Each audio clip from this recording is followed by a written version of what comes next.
안녕하세요. 오늘 함께 알아볼 주제는 바로 파킨슨병입니다. 보통 손떨림 증상으로 많이들 알고 계시죠?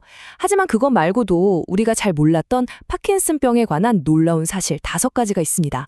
지금부터 하나씩 자세히 파헤쳐 보겠습니다. 혹시 어느 날 문득 내 몸이 내 마음 같지 않다고 느낀 적 있으세요?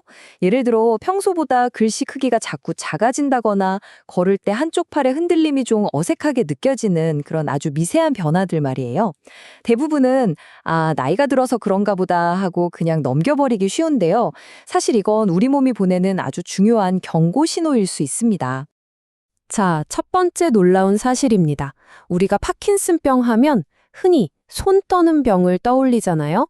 그런데 놀랍게도 그 떨림은 병이 이미 꽤 진행된 후에야 나타나는 경우가 정말 많다는 겁니다. 사실 우리 몸은 그보다 훨씬 이전에 다른 신호들을 보내기 시작합니다.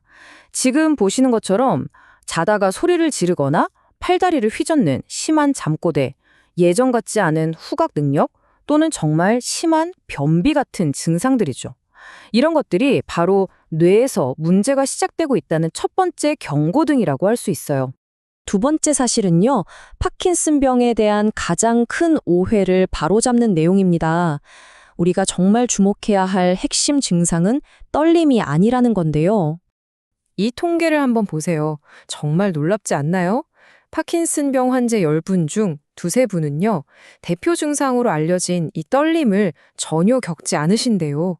이것만 봐도 떨림이 파킨슨병의 필수 조건은 아니라는 걸 명확하게 알 수 있죠. 그렇다면 진짜 주목해야 할 핵심 증상은 대체 뭘까요? 바로 서동, 그러니까 몸의 움직임이 전반적으로 느려지는 현상입니다. 이 서동이야말로 뇌의 운동신경 회로가 망가지고 있다는 가장 본질적이고 중요한 신호거든요. 그래서 우리는 떠는 것보다 느려지는 것에 훨씬 더 민감하게 반응해야 합니다. 예를 들면 이런 거예요. 글씨를 쓰다 보면 나도 모르게 글자 크기가 점점 작아진다거나 유독 한쪽 팔다리에만 무거운 모래주머니를 찬 것처럼 묵직하게 느껴지는 증상들. 바로 이런 미세한 느려짐을 빨리 알아차리는 것이 치료의 골든타임을 잡는 첫걸음입니다. 자, 세 번째 사실은 아마 더 놀라우실 겁니다. 파킨슨병의 시작점이 우리가 생각하는 뇌가 아닐 수도 있다는 아주 흥미로운 이론이죠. 모든 문제의 시작이 바로 장일 수 있다는 건데요. 장내 환경이 나빠지면 알파시누클레인이라는 아주 나쁜 독성 물질이 만들어지기 시작합니다. 그리고 이 독성 물질이 장뇌축이라는 말 그대로 장과 뇌를 잇는 고속도로를 타고 곧장 뇌를 향해 이동하기 시작하는 겁니다. 정말 말 그대로 장에서 시작된 문제가 뇌로 번지는 거죠.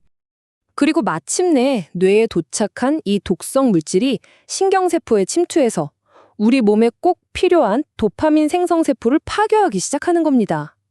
결국 뇌를 지키려면 장 건강부터 챙겨야 한다는 것, 정말 중요한 포인트겠죠?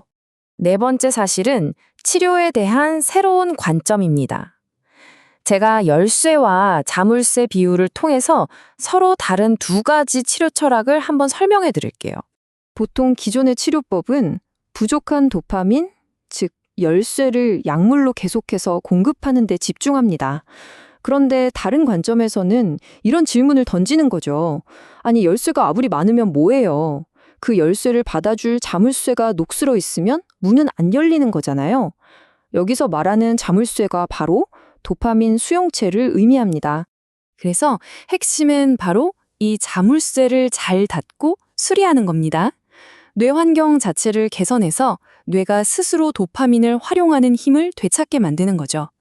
이렇게 되면 약물 의존도는 낮추면서도 지금 먹고 있는 약의 효과는 극대화할 수 있는 아주 근본적인 해결책이 될 수 있습니다. 자, 어느덧 마지막 5번째 사실입니다. 이런 접근법은요, 치료의 목표 자체를 바꾸게 만듭니다. 완치라는 어떤 강박에서 벗어나서 훨씬 더 현실적이고 희망적인 목표를 제시하게 되죠. 이 문구가 모든 걸 말해줍니다. 완치해야 한다는 강박감은 오히려 엄청난 스트레스를 만들고 그 스트레스가 도파민을 더 빨리 고갈시켜버리거든요. 그래서 목표는 완치가 아니라 병의 진행 속도를 최대한 늦춰서 평범한 일상을 온전히 누리는 느린 파킨슨을 만드는 겁니다. 이 느린 파킨슨을 만들기 위한 세 가지 아주 중요한 기둥이 있습니다. 첫째, 도파민이 가장 활발하게 생성되는 밤 10시에서 새벽 2시 사이에 꼭 숙면을 취해야 하고요. 둘째, 아까 말씀드렸죠? 변비를 해결해서 장 속 독소가 뇌로 가는 길을 막아야 합니다. 그리고 마지막으로 뇌 스스로의 힘을 키워서 약물 의존도를 점차 줄여나가는 겁니다. 이 세 가지가 핵심이에요. 그리고 이건 그냥 희망적인 이야기가 아닙니다. 경희대병원의 임상 연구 결과를 한번 보실까요? 맞춤 한약으로 치료했더니 왼쪽 그래프처럼 환자의 90.5%에서 증상이 뚜렷하게 개선되었고요. 심지어 오른쪽처럼 무려 62%는 증상이 거의 사라지는 수준까지 좋아졌습니다. 과학적인 근거가 명확하게 뒷받침되고 있다는 거죠. 예를 들면 봉동 약침은 파킨슨 증상 척도를 의미 있게 개선하고요. 석장포 같은 약재에 들어있는 알파-아사론 성분은 뇌의 스트레스를 줄여서 머리가 멍한 증상을 완화시켜줍니다. 또 원지라는 약재는 뇌 유래 신경인자 BDNF를 촉진해서 도파민 회로 재생을 돕는 등 과학적으로 검증된 치료법들이 적극적으로 활용됩니다. 운동도 마찬가지입니다. 이건 단순한 근력 운동이 아니고요. 망가진 뇌의 운동회로를 다시 훈련시키는 개념으로 접근해야 해요.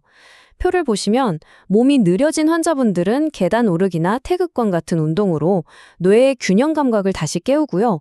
몸이 뻣뻣하게 굳는 분들은 심신이완요법으로 스트레스를 조절하는 식으로 증상에 딱 맞는 맞춤 운동이 정말 중요합니다. 자, 지금까지 여러 가지 치료법들을 살펴봤는데요. 이제 그 어떤 약이나 치료보다 어쩌면 더 중요할 수 있는 마지막 핵심 요소를 말씀드리려고 합니다. 그건 바로 가족의 지지입니다. 환자분이 무기력해 보이거나 행동이 느려 보이는 건 게으른 게 아니라 병의 증상 그 자체입니다.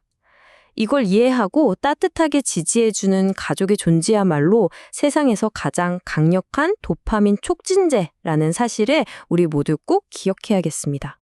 오늘 함께 나눈 이야기들을 되새기면서 마지막 질문을 드려봅니다. 여러분의 몸이 보내는 그 작은 신호들을 혹시 단순한 노화라고 가볍게 여기면서 소중한 골든타임을 놓치고 있지는 않으신가요?